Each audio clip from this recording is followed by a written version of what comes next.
Three times, 2008, 2012, 2019, Iran threatened to shut the Strait of Hormuz.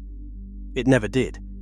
Headlines made it sound like Tehran held the world's oil supply hostage, but the real story is what Iran quietly built while everyone watched the wrong choke point. 1,000 miles south, a 16 nautical mile gap now bleeds $30 to $40 billion from global trade. And the strangest part is how cheaply Iran made that happen. Iran's threats to close the Strait of Hormuz have echoed through headlines for years. In 2008, a senior IRGC Navy commander declared, "We can close the Strait of Hormuz. Any ship that tries to pass will become our target."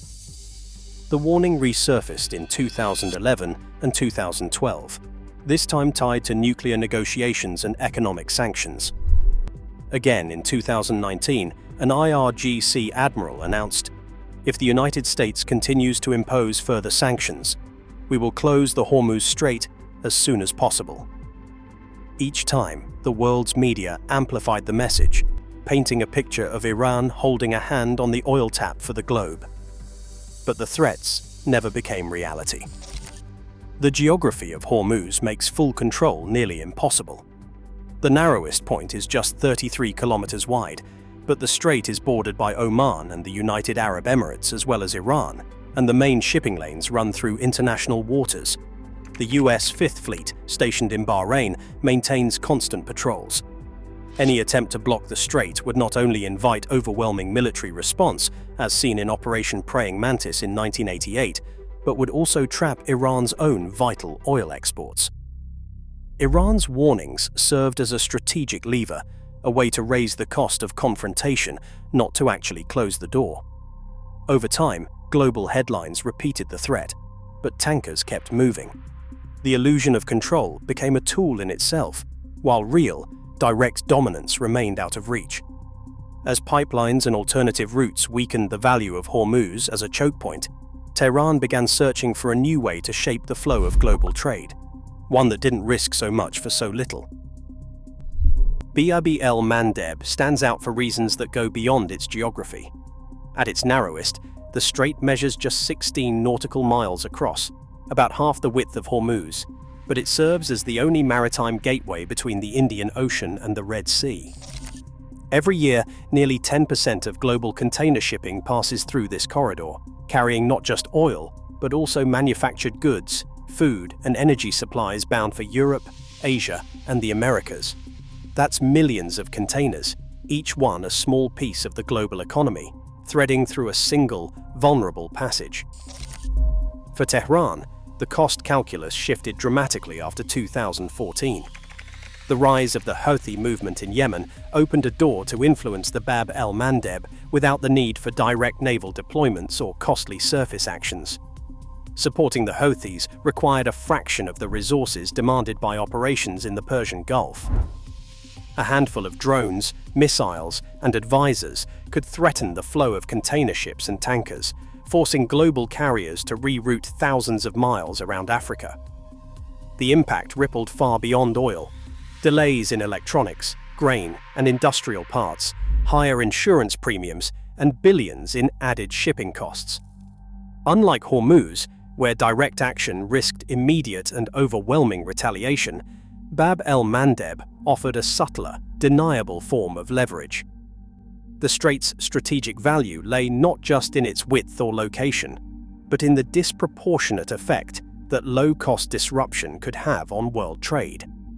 For Iran, the Red Sea corridor became an opportunity to shape global markets from a distance, using proxies as both shield and spear. At its narrowest, the Strait of Hormuz measures just 33 kilometers across.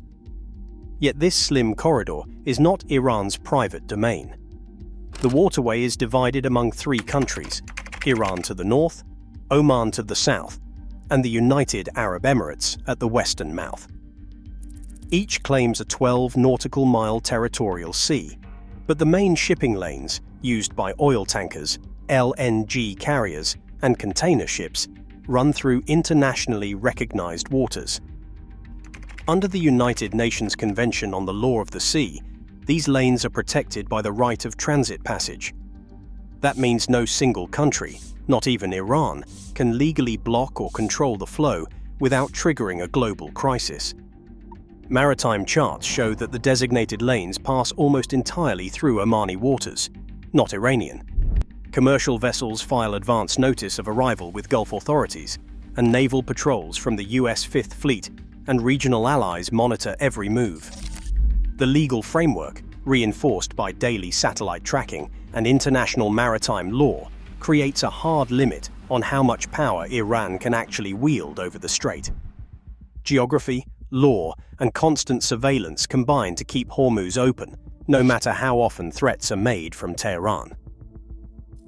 Operation Praying Mantis, in April 1988, changed the calculus for Iran's naval ambitions in the Gulf. That day, United States carrier-based aircraft and warships destroyed 2 Iranian oil platforms, sank the frigate Sahand, and crippled other vessels in less than 8 hours. The loss of Sahand, struck by Harpoon missiles and bombs, was a clear message. Any attempt to escalate in the Strait of Hormuz would meet overwhelming force.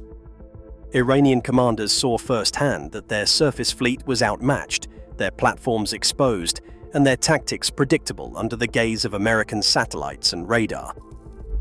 When the United States Fifth Fleet established its permanent headquarters in Bahrain in 1995, the ceiling on Iranian power became permanent. Carrier strike groups, destroyers with Aegis air defenses, and constant patrols turned the Gulf into a monitored corridor. Every fast attack craft, every radar ping, every mine-laying sloop was tracked and catalogued. The Islamic Revolutionary Guard Corps Navy responded by investing in speedboats, coastal missile batteries, and mine warfare, tools designed for harassment, not outright control. The old dreams of closing Hormuz faded, replaced by a doctrine built around asymmetric disruption and plausible deniability. Direct confrontation now meant certain defeat and the risk of losing even more ground. For Tehran, finding a cheaper, more survivable way to shape global trade became a necessity, not a choice. Pipelines running overland from the Gulf have steadily chipped away at the power any country can wield over the Strait of Hormuz. The Abu Dhabi crude oil pipeline, known as ADCOP, now moves up to 1.5 million barrels of oil per day from the heart of the United Arab Emirates straight to the port of Fujairah on the Gulf of Oman. This route sidesteps Hormuz entirely, letting tankers load up on the open sea, far from any Iranian threat. Not to be outdone, Saudi Arabia's east-west pipeline, stretching nearly 1,200 kilometers from Abqaiq to Yanbu on the Red Sea, can push 1.8 million barrels a day across the desert. Together, these two arteries handle more than 3 million barrels daily, a significant share of Gulf exports rerouted away from the strait. For Gulf states, this infrastructure is a safety valve. Even if Hormuz were closed, a large portion of oil could still reach world markets. For Iran, each new pipeline means less leverage, less ability to spook markets or extract concessions with a blockade threat. The old strategy of holding Hormuz hostage no longer carries the weight it once did, forcing a search for new ways to apply pressure beyond its own coastline.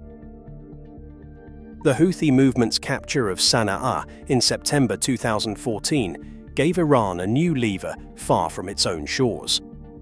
Within months, Iranian advisors and weapon shipments began flowing into Yemen. UN investigators traced components of Quds-1 cruise missiles and C-802 anti-ship missiles to Iranian factories, linking them directly to a series of attacks in the Red Sea.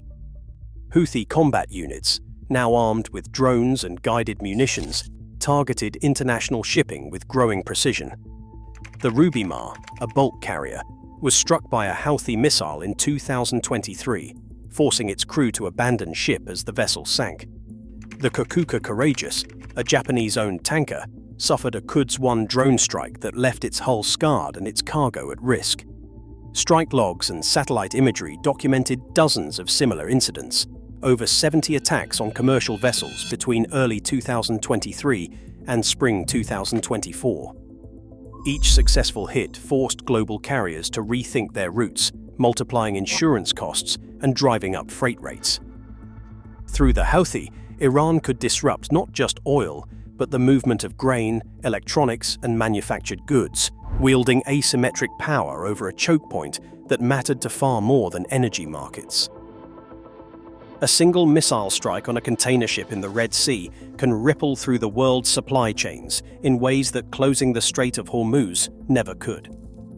When shipping giants rerouted vessels around Africa, the detour added about 2,800 nautical miles to each Asia-Europe voyage. That extra distance meant 2 weeks more at sea, higher fuel bills, and fewer ships available for new cargo. For every standard container, freight rates jumped by $300, sometimes even more, while war risk insurance premiums surged by 40%. The cost of moving a single box from Shanghai to Rotterdam or Singapore to Hamburg ballooned, and these increases multiplied across the nearly 10% of global container traffic that passes through Bab el-Mandeb each year. Industry estimates put the total economic fallout of these disruptions between $30 and $40 billion. That figure reflects not just fuel and insurance, but also the cost of delayed electronics, auto parts, and food shipments. The impact reached beyond shipping companies and insurers. It filtered down to manufacturers, retailers, and, ultimately, to consumers around the world. Iran's indirect leverage, exercised through proxy attacks at Bab el-Mandeb, proved far more costly to global trade than any threat to close Hormuz ever managed. Today, Iran's true maritime leverage lies in indirect disruption, not direct control. Bab el-Mandeb lets Tehran challenge global trade far beyond oil, while Hormuz remains a threat, never a prize. As proxy warfare shapes new choke points, disruption travels further than dominance ever could. What would you do next?